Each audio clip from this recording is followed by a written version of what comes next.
Auta ma fascinujú od útleho detstva, zároveň sa tým živím. Moja preferovaná značka je BMW a konkrétne môj celoživotný sen BMW M5 E39. V podstate pred 3 rokmi som si ten sen splnil a kúpil som si E39 M5 od môjho dobrého kamaráta. Moja 39 M5 nie je úplne štandardná. Vozidlo prešlo viacerými úpravami v mojej garáži, prípadne u predchádzajúceho majiteľa. Ale zároveň v podstate je to auto, ktoré nikdy nepredám, bude sa len dediť. Je to doslova môj splnený sen. Tento program vám prináša Bacolor, profíci na lakovanie klasických aut, veteránov a motoriek. bacolor.sk. Kvalitná 5V30. Tá cena a ten výber. Pre moju lásku len to najlepšie. Tu mám vždy garanciu originálnych produktov. Dopraj aj ty svojej mašine len to najlepšie. Filtre a oleje.sk.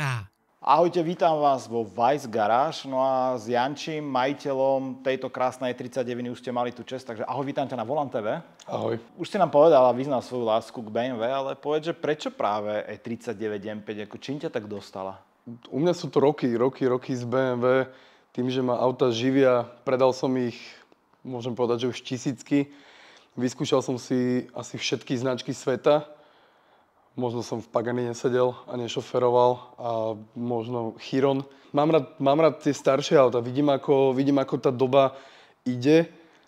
Napreduje to všetko, je to lepšie, rýchlejšie, ale tá klasika a to auto proste a celkovo aj tie roky boli proste výnimočné. Boli výnimočné podľa mňa úplne všetkým. Boli výnimočné tým objemom, boli výnimočné týmto spracovaním. Kvalitou, to som Kvalitou, povedal, no. Tým spracovaním. Ja keď som to auto kúpil, ja som 6 mesiacov stával skôr ráno a chodil som sa na neho do garáže pozerať.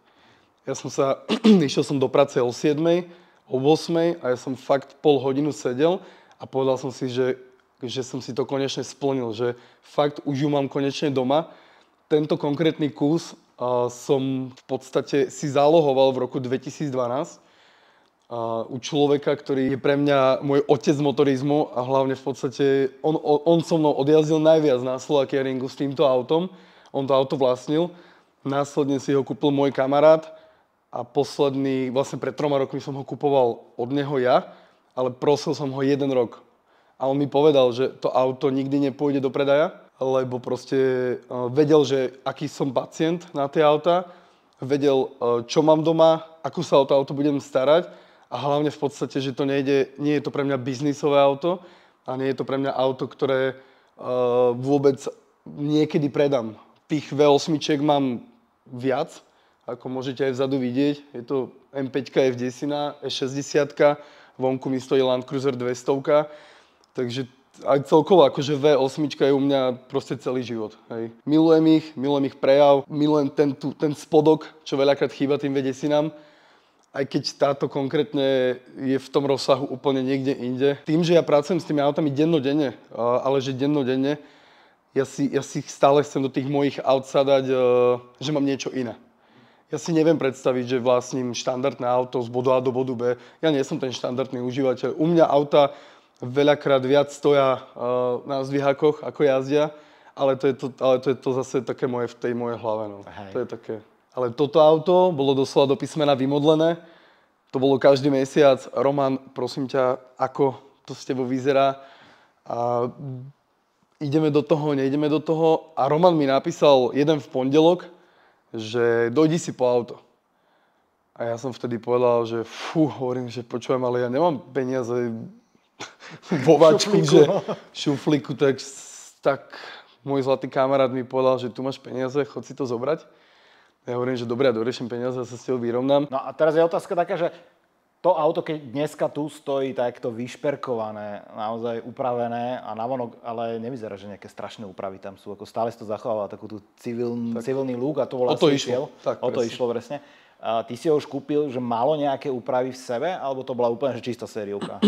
Áno, vozidlo bolo v podstate na športovom podvozku, bolo na sériových brzdách, bolo ako tak s upraveným výfukom, ale to gro, čo urobil v podstate ten môj kamarát, tak bol vlastne kompletne vygenerálkovaný motor. Čiže on tam už dal ten kompresor Tak. do toho. Ono sa to môže zdať tak, že však už si kúpil hotové auto, lenže jedna vec je auto postaviť a druhá vec je udržiavať pri živote takéhoto upraveného. No, jedna z vecí, ktorú by som určite rád spomenul, okrem toho, že hovorím vygenerálkovaný motor, čo pri tomto aute je fakt, že veľmi vysoká čiastka, tak pochopiteľne dal tam zopár spojok, lebo vlastne až dodnes sme sa trápili s tými spojkami a trápime sa stále. Na tom aute dokopy možno 10 spojok, ktoré aj keď deklarovali ten výkon, že vydrží to, dajme tomu 700 koní, 1000 Nm, tak to proste nevydržalo. A v podstate ja som si to od neho kúpil a hovorím, malo to nejaké veci, ale chcel som si to urobiť hlavne podľa seba. To znamenalo, Bilstein podvozok som ja úplne nejak nepreferoval, som skôr na tie kávečka, takže išlo tam kávečko, je tam trojka. Chceli sme pochopiteľne dosiahnuť trošku vyšší ten výkon, lebo je tam vlastne Vortech od SSS, od Američanov, je tam kompresor, ktorý plus minus fúka nejakých 0,45 bary. A vlastne ten motor nemal výplach. To znamenalo, že sme museli ísť do tých hladených zvodov, takže sú tam super sprinty. Takže išli sme z takýchto zvodov do takýchto zvodov. Takže to dostalo obrovský výplach. Trošku sme tú mapu upravili, trošku na tých strekoch sme pridali, ale v podstate to auto potom s týmto výkonom už vlastne opäť trhalo spojky, trhalo prevodovky, diferáky, poloosy a v podstate asi všetko. Motor to vydržal, Motor je na tom fakt, že dobre, čo v podstate ďakujem Romanovi, lebo hovorím, vygenerálkovali to úplne na kompletku. Všetko išlo z BMW, ten motor je suchučký, ten motor netečie, zároveň ten motor neklepe, sú tam urobené vánosy, je tam urobené fakt, že všetko. Hej. No a hovoril si, že teda okrem motora odišlo všetko. Bavíme sa o tom, že sériová i31 M5 má 400 koní. Tak. A 500 Nm. A teraz toto asi sa nehybeme. Tak, sme plus minus naviac o nejakých 150 koní. 150, 160. Keď to mám tak povedať, tak vlastne oproti sériovej 39 na kolesách výkon VHP mám vlastne o 140 koní vyšší. Len vlastne na kolesách. S tým, že sme na 700 Nm. 700 Nm. Wow. Tak. Takže, a to isté pochopiteľne skončilo s diferenciálom, preto vlastne dnes je tam diferenciál od Drexleru. Nie je tam štandardný diferenciál a vnútro je z 92 M3. Okay. Takže sme to zase museli trošku zosiliť. A takisto, čo sa týka Cardanu, Cardan je tam na novo robený. A to je také, že už dnes mi to je ľúto, už dnes tomu tak nedávam, ako to bolo na Slovakia Ringu, prípadne v Brne a podobne, prípadne niekde, pravda, že na okreskách, ale už hovorím, už aj vlastne minulý rok bol posledný rok, keď som povedal, že to auto zoberiem na ring. Čo je úplne geniálne, to auto proste je veľmi, ale veľmi rýchle. Čo sa týka náprav, je tam všetko nové, všetko. Nie je tam jedna jediná súčiastka na náprave, ktorá v podstate je z roku 99, ako je toto auto. Je to vlastne, povedal si, že 9.9, to znamená, že je to ešte predfaceliftový model. Tak. A samozrejme tých znakov je tam niekoľko, ale čo boli všetky tie fejkové 530D v M-pakete, tak jeden z prvých tých rozlišovacích znakov je, že napríklad spätné zrkadlá sú iné. Áno. Po facelifte aj vnútorné ešte? Tak, presne. Áno, sú tam spätné zrkadlá. Bolo to vidno, pravda, že aj na tých brzdách sériových, že sú o trošku väčšie. Pravda, že sú to duplexy vzadu. 4 výfuky, áno, aj to si veľakrát robili. Chalani, je to normálne. Ja to mám napríklad urobené na 550-ke, páči sa mi to, proste vyzerá to proste dobre. Ten celý styling vlastne na 550-ke mám urobený do M5.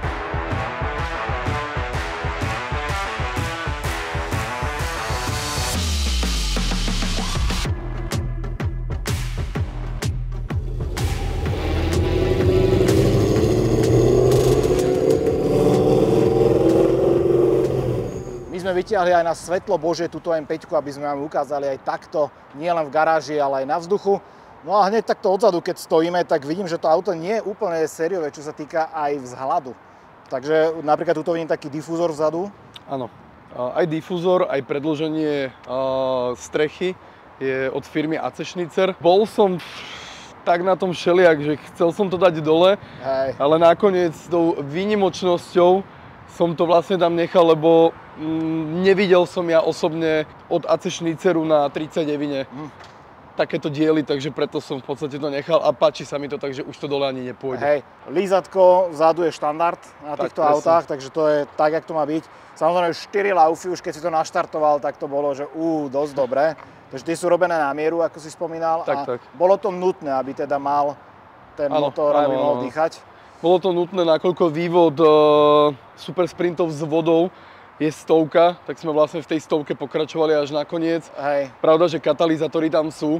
Musia byť. Pravda, že musia byť a zároveň vlastne zadné tlmiče sú robené na klapkový systém a podtlakový, takže... OK, ale jednu vec sa chcem opýtať, že máme tu čierne líšty na takomto krásnom farebnom aute. Toto si nikdy neuvažoval, že by si to akože šupol do tej farby? Nie.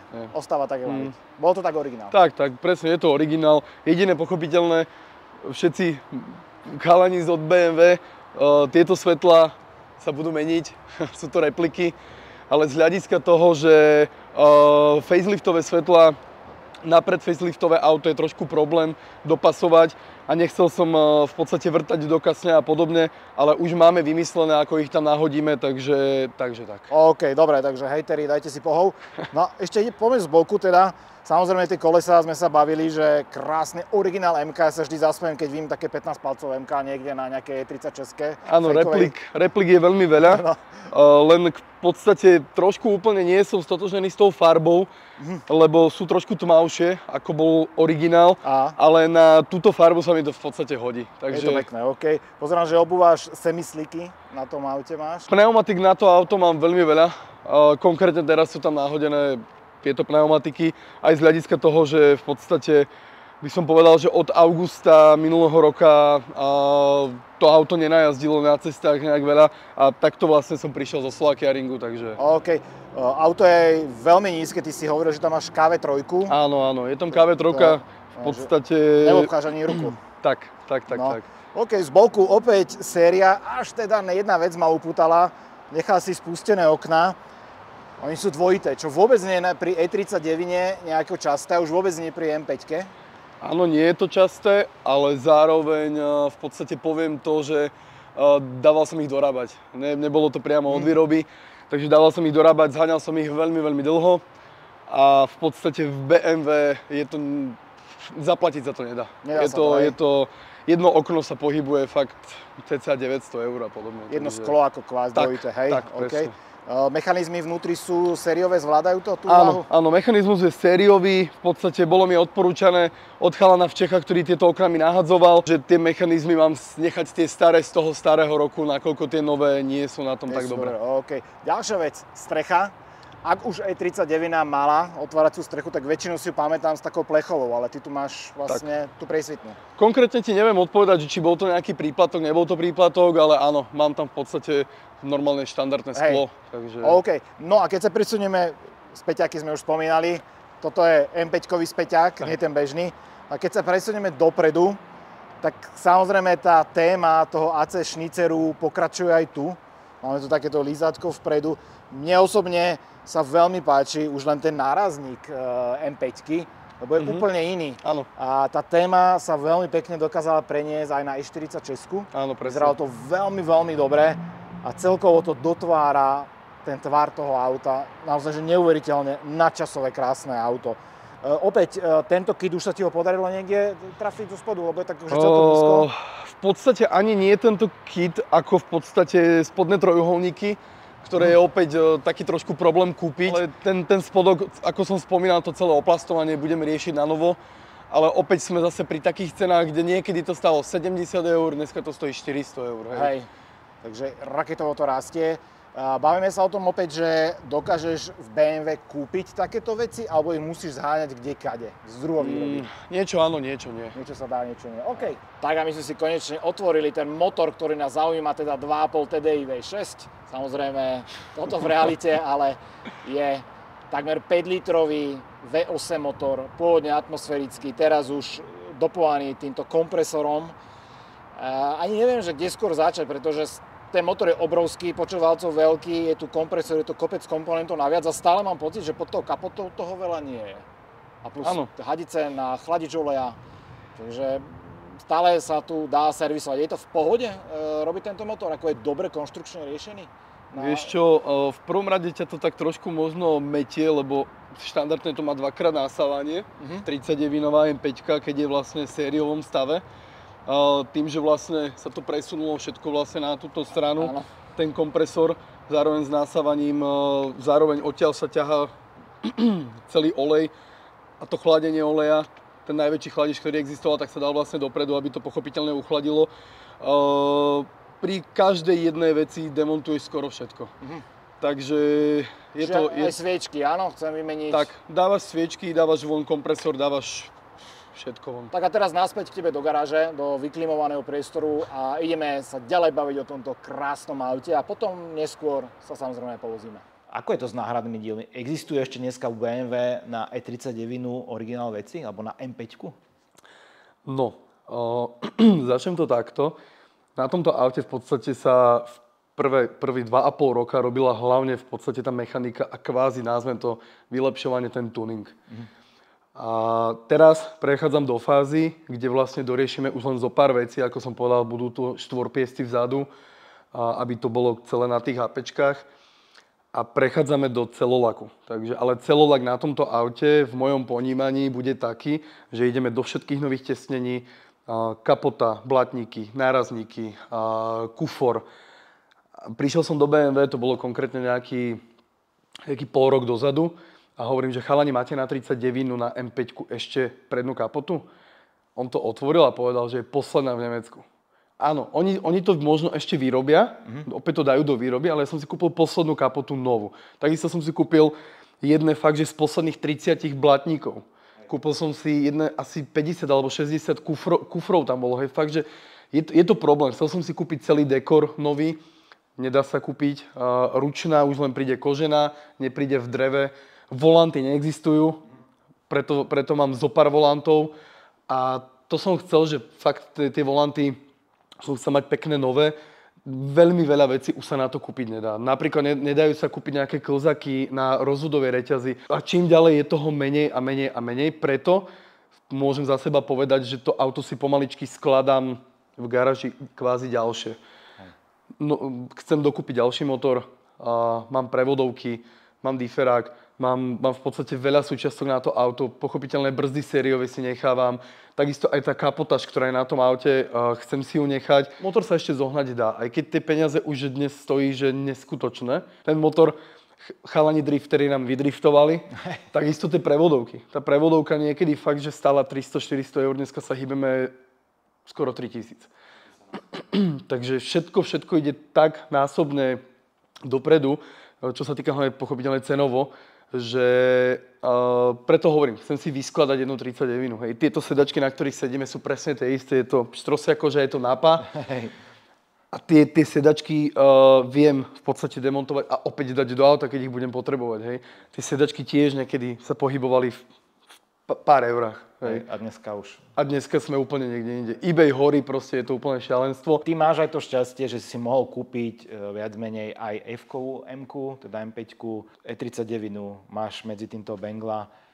Keď sa prevezeš v tých Bavorakoch, v tých jednotlivých generáciách, tak ktorá je z tvojho pohľadu také akože asi srdcu blízka, viem, ale z pohľadu vodiča povedzme, že ktorá najviac vtiahne toho vodiča do deja, lebo tie nové už sú naozaj prešpikované elektronikou, prekoňované, ale ty ako vodič, kde dostávaš tú najväčšiu odmenu? No to je presne to, čo som si povedal aj teraz posledné mesiace, odkedy vlastne M5 je v 10, ktorá tiež nie je štandardná, je tiež upravená, že sa to veľmi to proste strácalo ten pocit toho vodiča s tou vozovkou, s tým všetkým. Tá 39 je fakt taká surová. Je proste, okrem toho, že je tam short shift, je tam skrátené radenie, je to úplne iné auto. Ísť v 39, čo táto konkrétne ide 320, 330 a ísť v F10, ako si ty niekedy spomenul, to je s prstom v nose. Hej. To je presne ten rozdiel v tých autách. V týchto autách, v tomto aute konkrétne fakt začneš kričať a zlietneš, čo v podstate v F-ku si povieš, že wow, idem rýchlo. Hej. A necítiš to. 60 je ešte podľa mňa stále taký dobrý bavorák, akože tá F10 a tá 60 je medzi nimi obrovský rozdiel. A nehovoriac o 39. Hej. Je to úplne niečo iné. A čím ďalej to BMW v podstate pre mňa, ako maníka BMW, už to stráca. Hej. Ale je to také, a ja to vidím aj na tých ľuďoch. Ja napríklad sa preveziem v sobotu, v nedeľu na 39 a za mnou normálne prídu ľudia. Ja som si objednal kávu a za mnou prišiel chlapík a on, že wow. Hej. Fakt, že wow. A to ti nikto v F10 nepovie. Hovoril si, že je na lakovačku, ale je tam ešte niečo, čo by si akože chcel v blízkej budúcnosti? Sú to tie také veci, ktoré mi vadia. Hej, má to nejaký defekt na kapote, má to zlomený kufor, mierne, hej. Sú to také prkotiny, ktoré už aj ja, tým, že kontrolujem auta, zároveň servisujem auta, zároveň predávam auta, to sú také veci, ktoré sa mi na to nedá pozerať, hej. Napríklad s týmito kolesami som vyletel na Slovakia Ringu, tak pochopiteľne dal som na to teraz druhú sadu tých istých kolies. Hej. Takže... Aj tie boli kedy populárne na 530D, čo ja si pamätám, a dnes už je to akože rarita obrovská. Je to obrovská rarita, mám 3 sady a asi keby som ich mal 30, tak bol by som rád. Hej, fakt, že proste sú to kolesa, aj keď mám na to BBS-y, mám na to iné stylingy, ale na týchto kolesách podľa mňa to auto vyzerá úplne že najlepšie. Hej, je to veľmi pekné. Dobre, my teraz sme mali krátky, ľahký úvod k tomuto autu. Ideme si do ňu teraz sadnúť a ideme sa povoziť. Aby sme si teda vychutnali ten zvuk a ten záťah toho kompresoru, to som veľmi, veľmi zvedavý.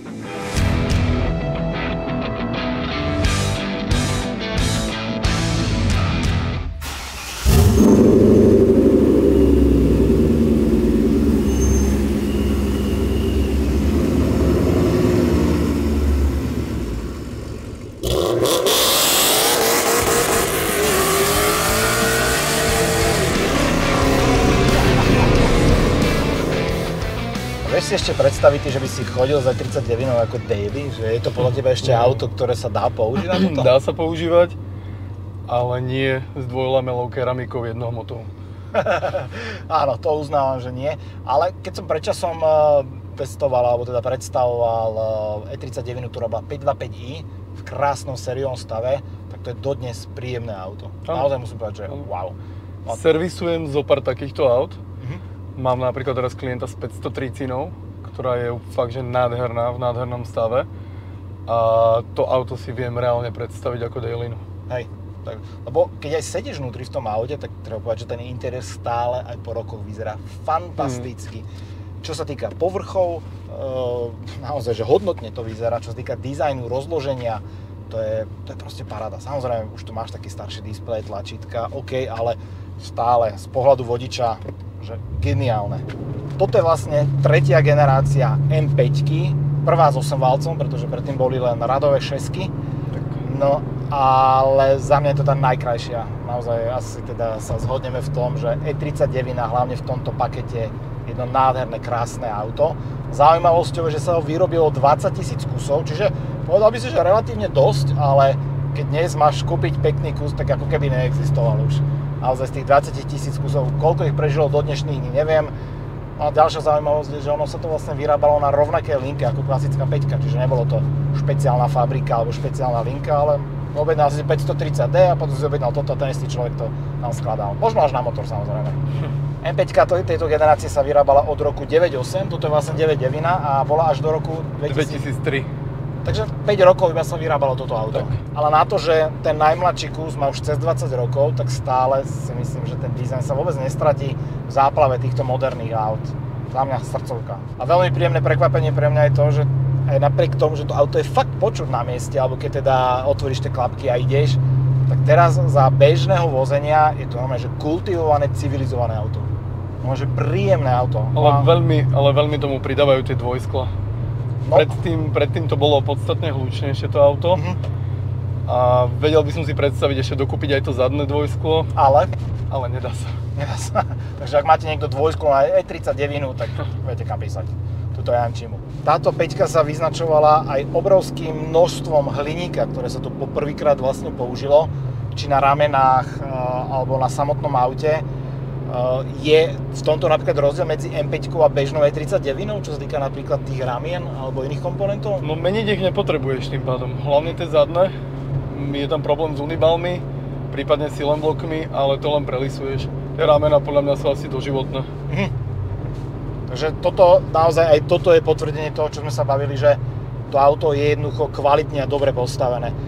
Čo je najväčšia slabina M5 G39? Keď samozrejme nie je tvojej, to vieme všetci, že spojky, ale keď si zoberieš sériovku, tak na čo by si mal dávať pozor? Podľa mňa všetko sa odvíja od tej údržby. Vieš si kúpiť auto, ktoré má nápravy v poriadku, zase zároveň má problém konkrétne s tým motorom, ale myslím si, že bavíme sa asi skôr o tej hrdzi.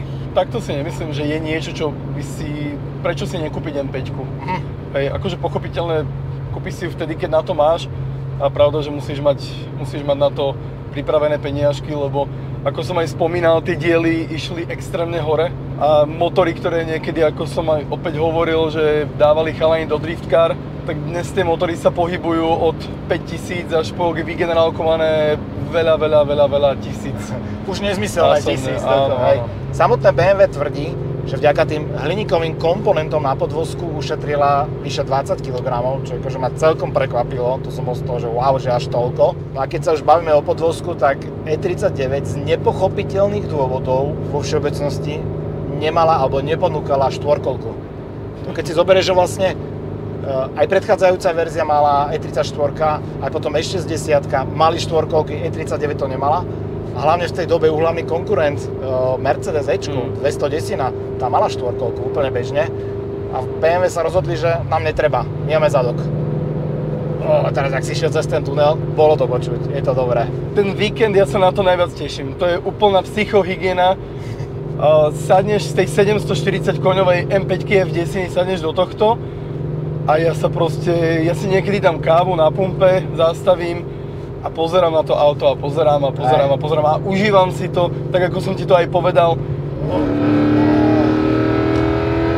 Joj.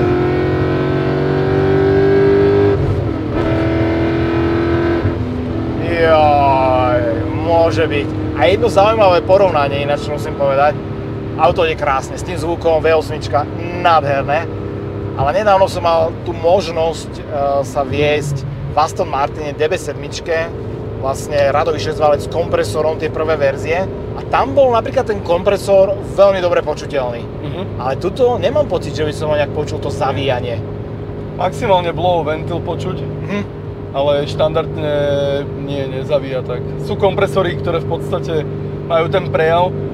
A fakt, neby toho výfuku? Vypne ma. A tu sa aj potvrdzuje ďalšia vec, čo si hovoril, že dvojité okná vpredu, úplne keby si to mal betónovú stenu. A pri BMW je vždy zaujímavá situácia, že kde všade sa ešte tá technika montovala. Minule ste mali E30, kde bol 1.8 motor, to sme povedali, že kde všade sa tie komponenty montovali.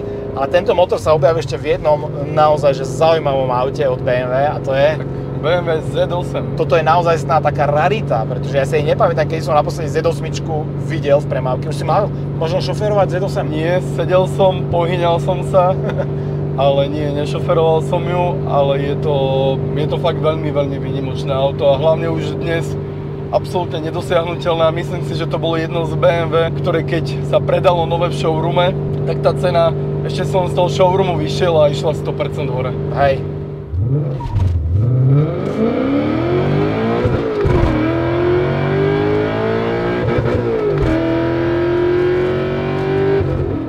Tak a to sme si vyskúšali teraz malý akceleračný test. Vďaka tomuto Race Logicu vieme veľmi presne, aké G-čko sme dosiahli, aké malo zrýchlenie z 0 na 100. Samozrejme, toto sme urobili bežný výjazd na diaľnicu, takže je tu aj tá legálna možnosť. Určite niekedy v budúcnosti ešte to urobíme aj v kontrolovaných podmienkach, keď budú zahriaté pneumatiky a podobne. A tak ako BMW nikdy neurobilo štvorkolku E39, tak ani nikdy nepostavilo, okrem jedného jediného prototypu, M5 kombi v tejto generácii. Čo je možno aj škoda. A v tej ďalšej vlastne už M5 bola kombík, samozrejme s úplne iným motorom V10. Generáciu predtým to bola E34 M5 a aj keď sa to nezdá, tak E39 je väčšia ako E34, má 5,5 cm naviac a len 10 kg naviac. No a my sa dostávame s dnešným videom na samý záver. Veľmi pekne ti ďakujem, Janči, že si našiel dnes čas, že si nám predstavil svoju lásku a pýchu, teda túto krásnu modrú MP39. Ja som veľmi zvedavý a veľmi sa teším na to, až ju nalakuješ úplne tak tip-top, ako si to ty predstavuješ a vychytáš tu tie jednotlivé detaily, ktoré tebe ešte naozaj kľú oči. No ak máte akékoľvek otázky, tak samozrejme píšte ich dolu pod video na YouTube a nezabudnite sledovať Jančiho aj na Instagrame. No a samozrejme hneď potom skočte aj na Instagram Volant TV, kde dám milión fotiek tohto auta, pretože je brutálne fotogenické, ktorá je 39 M5 nie je, ale v tejto farbe, že môže byť. Ďakujem za pozretie tohto videa, vidíme sa pri ďalšom na budúce. Čaute. Ahojte.